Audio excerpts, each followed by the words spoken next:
what I don't see a lot of happening with many, many actors that we've worked with is the concept of treating the janitor as if he's the CEO, because you never know when he might be.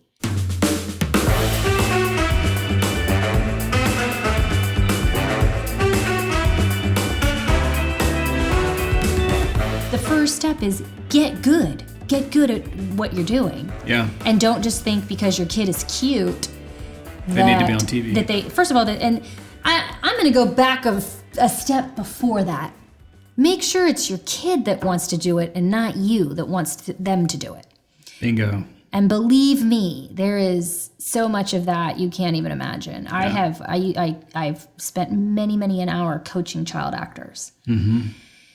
And the number of times where I'll say to a child, "You're not having fun, are you?" And they'll say, "No, but my mom really wants me to do this." It's a little heartbreaking. Shocking. Yeah. Yeah, it's shocking. Shocking. I wonder that too about my own daughter sometimes, because I was like, do you want to be an actress because daddy's in film?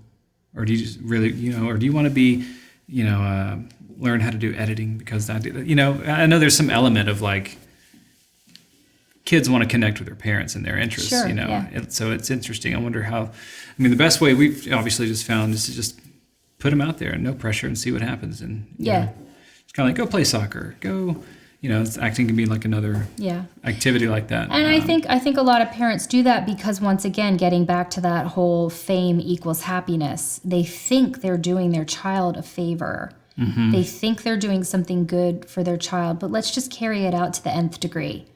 Let's say that you do get your child into this and a lightning strike occurs and they end up the star of a Disney show or something. And you have now given them a pair of golden handcuffs. Because once you're the star of a Disney show, you're pretty much locked into that life. How do you then go work in a cubicle from 9 to 5? Right. Mm-hmm. No kid's going to want to do that. And I see many child stars that don't grow as artists, and so they stop working, but there really is no other viable way for them to make a living. Mm-hmm. You know what I mean? Yeah. So, and because we've experienced it ourselves, like, even if they're okay with it, the world isn't okay with it. Mm-hmm. So, for example, when my oldest daughter, she finished her time on Under the Dome, did a couple other movies, moved to Los Angeles for a year, and decided, this is just not the life I want. It's too financially unstable. She was watching her bank account go down and down and down. Yeah. Didn't like that. Didn't like the lifestyle out there. Did not like the people in the industry. Yeah, and was like, I don't want to do this. Mm-hmm. Came home and went back to college and graduated magna cum laude. And everybody was like, "Oh, that's great. Congratulations. But are you doing any other movies? When's your next project?" It was like your values all in that. Yeah. Absolutely. And it was like things that we would normally really celebrate in any other kid. For a child actor, oh, you failed, so you had to go to your B plan. Mm-hmm. Oh, that's also true in some cases with adults, right? I mean, if you get 100%. Yeah. So look at what happened to the guy on I can't remember his name.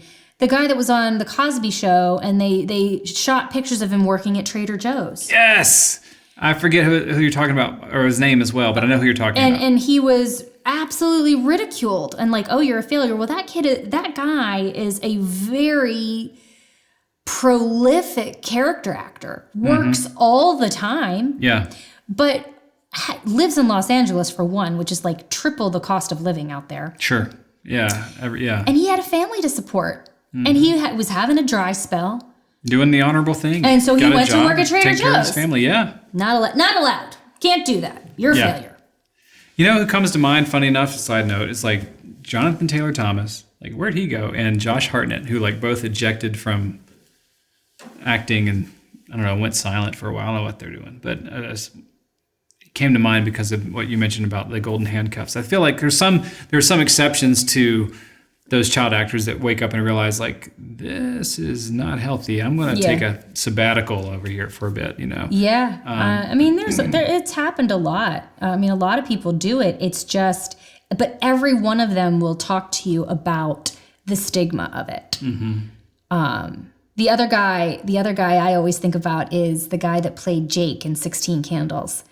He left the industry after that movie to go build furniture because he felt like he would find greater peace and serenity doing that. And when I was back in my phase of this is everything, I was like, oh my gosh, he could have been so big. How could he have walked away? Right. 30 years later, I'm like, that guy was the smartest guy on the planet because he probably is much happier, mentally healthy. I'll tell you, the bigger the star we've worked with, the more miserable they've been. 100% across the board.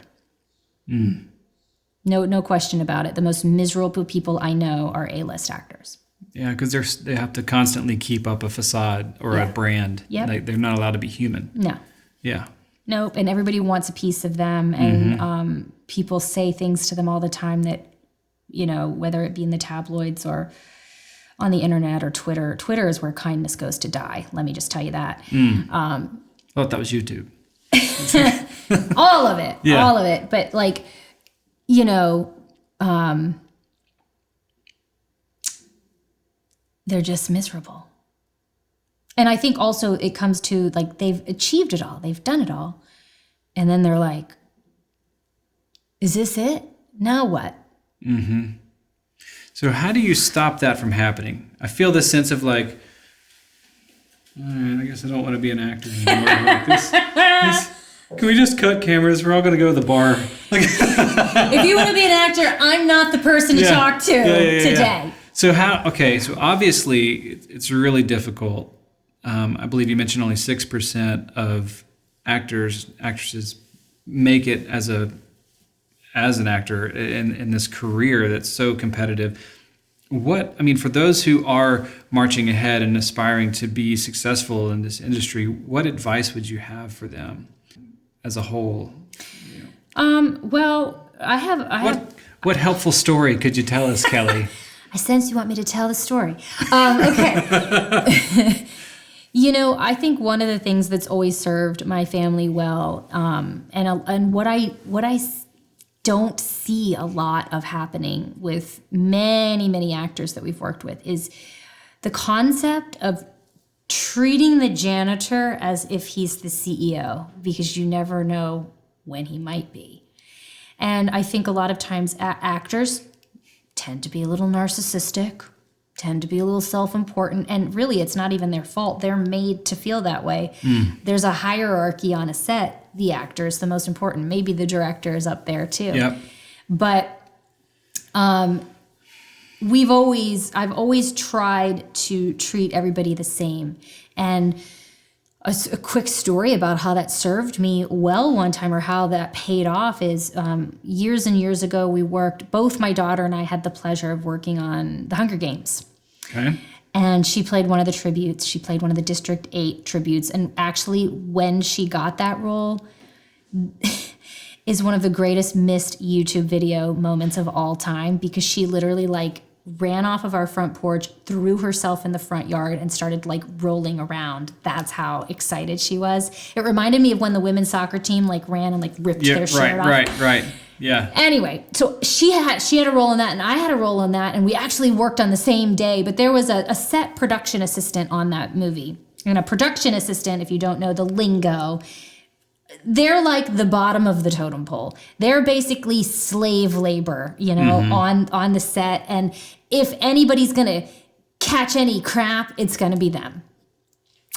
And so a lot of people don't treat them very well. Do you know what I'm saying? And so I always made a point to learn all of their names and make sure my kids knew all of their names. And there was this one production assistant on the Hunger Games, and we kind of got to be friends with her. And then I worked on another project a year later and saw her again. And she was then working in the office, the production office. And I'm like, look at you moving up in the world. And she said, yeah, I really want to produce one day. And I said, that's amazing. And I started, what was normal to me, I started asking her questions about that. I started saying, well, what do you want to produce? And that's amazing. We need more women producers. And we had a conversation, and and we worked with her a couple other times, and she kept moving up that ladder.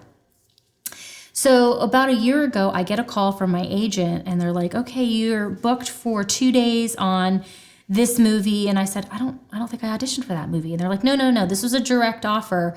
They had a role come up at the last minute. They don't have time to do a casting. The producer knows you and just reached out and offered you the job. And I was like, well, who? What's her name?